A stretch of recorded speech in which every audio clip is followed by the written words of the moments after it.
Brought to you by Agilus Diagnostics.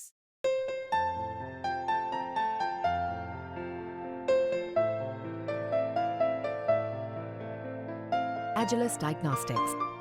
आखिर वजह क्या थी कि हिंदी सिनेमा में हम वह अंतर्राष्ट्रीय दृष्टि नहीं ला पाए? एक।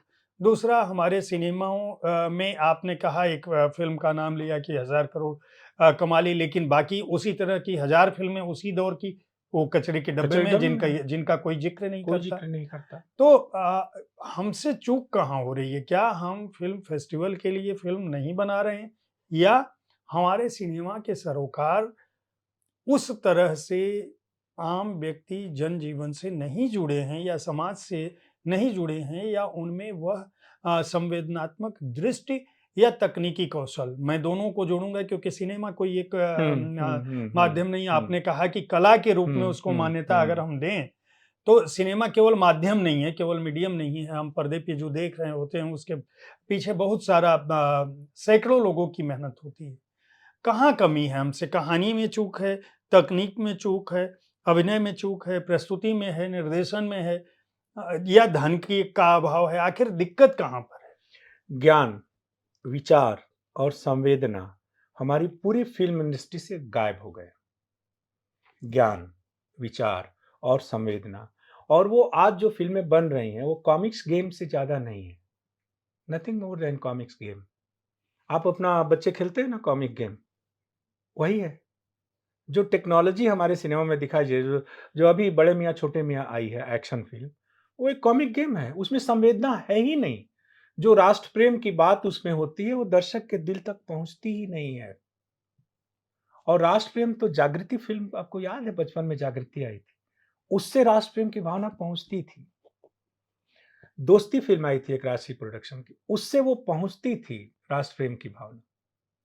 और मदर इंडिया, अब देखिए 2 बीघा ज़मीन, ये सारी फ़िल्में, तो अब क्या है कि श्रीकांत वर्मा की एक कविता है मगध, तो उसमें एक लाइन आती है कि मगध में विचारों की कमी है। तो पूरे हमारे मुंबईया सिनेमा में विचारों की कमी है। दूसरा, शुरुआत अच्छे से हुई है, नैतिक लोग थे। आपको एक चीज़ और दिलचस्प बताऊँ कि महात्मा गांधी ने ज़िंदगी में एक ही फ़िल्म देखी थी। मैं बार-बार उसका ज़िक्र करता हूँ। 1940 से या 43 में एक फ़िल्म आई थी रामराज्य। वो किसी तेलुगु के डायरेक्टर ने बनाई थी, और उसमें इंटरवल के बाद एक सीन आता है कि सीता माता कह रही हैं कि पंचवटी है, बहुत मज़ा आ रहा है।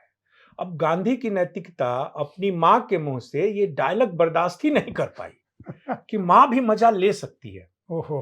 हमने माँ को तो एक खास कैटेगरी में कर दिया ना, जी, वो जी। ना हँस सकती है, ना मज़ा ले सकती है। तो अब वो उठकर चल दी। उसके बाद वो सिनेमा के खिलाफ हो गए। तो उन्होंने एक एडिटोरियल लिखा कि सिनेमा मनुष्यों को भ्रष्टाचारी, व्यभिचारी और शराबी बनाता है। उसके खिलाफ ख्वाजा अहमद अब्बास ने उनको 3 चिट्ठियाँ लिखी, जिसमें कहा कि बापू, यदि प्लेन का एक्सीडेंट हो जाए तो क्या हम हवाई जहाज पर चढ़ना छोड़ देंगे? ये तो एक माध्यम है, इसका जैसे इस्तेमाल करें। बाद में ये माध्यम और कहाँ से ये डाइवर्ट हुआ?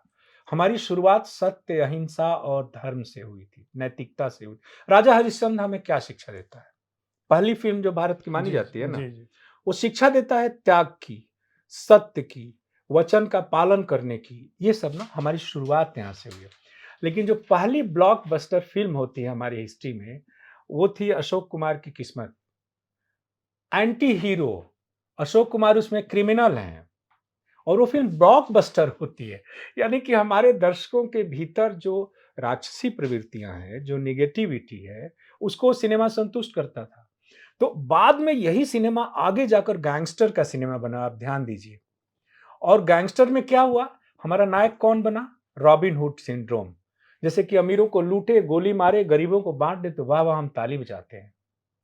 इससे पूरे समाज में जो एक तरह से विचलन पैदा हुआ कि हमें चुनना पड़ रहा है कि हमारा नायक ये ज़्यादा क्रिमिनल है, वो है, या कम क्रिमिनल है। सिनेमा सुर गया। अब देखिए दोस्ती जैसी फ़िल्म कहाँ बनी? और अभी 12th फेल एक फ़िल्म आई, बहुत उम्दा फ़िल्म आई। ये सब अपवाद हैं। तो इसलिए हमारी शुरुआत ठीक हुई, विचार की कमी है। वहाँ कुछ भी बम्बई में क्या है ना, आप जानिए, मैं तो रह रहा हूँ, देख रहा हूँ। वहाँ किसी भी चीज़ पर एक विचार, ज्ञान, चीज़ें कि ये कैसे होगा और यदि हम दिखा रहे हैं तो जस्टिफाइड है कि नहीं? जैसे आप बताइए, आप तो इतने ज़माने से देख रहे हैं, मुंबईया सिनेमा को 2 चीज़ों की समझ नहीं है। एक तो मीडिया की समझ नहीं है। हमारे सिनेमा में जर्नलिस्ट किस रूप में आए हैं? कार्टून और कैरिकेचर में आए, झोला लटकाए ऐसे-वैसे या फिर गैंगस्टर बन जाते हैं। मुझे लगता है कि एक जर्नलिस्ट स्टेन गन उठाकर सब ठीक कर देगा। अमिताभ बच्चन की रन हो, चाहे आपको याद होगा ये बहुत सारी फ़िल्में 100 सालों के इतिहास में, एक फ़िल्म थी न्यू दिल्ली टाइम्स रमेश शर्मा की, मीडिया पर वही सबसे अच्छी फ़िल्म, जिसमें शशि कपूर, शर्मिला टैगोर और ये सारे ओम पुरी, अमरीश पुरी सारे लोग हैं। तो मीडिया की कोई समझ नहीं है हमारे सिनेमा को। उसका जैसे पेज 3 बन गया, वो सब होता है क्या ज़िंदगी में? पॉलिटिक्स की हमारे सिनेमा को कोई समझ नहीं है। पॉलिटिक्स पर जितनी फ़िल्में हमारे यहाँ बनी हैं, उनमें कुछ को छोड़ दें तो सब सुपर फ्लॉप और थर्ड रेट फ़िल्में हैं। आपको याद दिलाऊँ? अमिताभ बच्चन की इन्कलाब आई थी, राजेश खन्ना की आज का एमएलए राम अवतार आई थी, उसी समय यह देश आई थी जितेंद्र की। ये सब पॉलिटिकल फ़िल्में थी, जिसमें अमिताभ बच्चन घुसते हैं और असेंबली में सबको गोली मार देते हैं। हमारी फ़िल्मों में एक पुलिस का इंस्पेक्टर मुख्यमंत्री को पीटने लगता है। आप सोचिए पुलिस का इंस्पेक्टर क्या पहुँच भी सकता है क्या मुख्यमंत्री के पास, जो पावर स्ट्रक्चर है? नहीं। तो ये हमने एक ऐसी फंतासी बना दी मुंबईया सिनेमा ने और उसने मुंबईया सिनेमा समझा नहीं इस चीज़ को। तो ज्ञान नहीं है, यानी ज्ञान का मतलब ये है कि आप कान, बर्लिन, वेनिस, टोरंटो, बुसान जो दुनिया के 5 सबसे बड़े फेस्टिवल हैं। अब अल्गुना इजिप्ट का हुआ है और ये सऊदी अरब में रेड सी फेस्टिवल शुरू हुआ, बहुत सारा।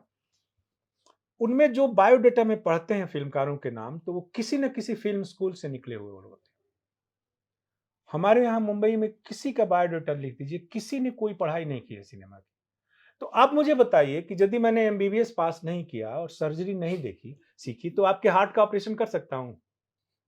देखिए, सिनेमा कोई माँ के पेट से सीख कर नहीं आता, ये इट्स एक्वायर्ड स्किल। तो ये अर्जित योग्यता है। तो अर्जित योग्यता तो तभी होगी।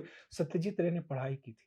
वो लंदन गए थे फाइन आर्ट्स की पढ़ाई करने, बाद में उन्होंने सिनेमा की पढ़ाई की। तो जो लोग पढ़े लिखे नहीं होंगे, तो वो ऐसा ही सिनेमा बनाएँगे। तो ज्ञान का अभाव है।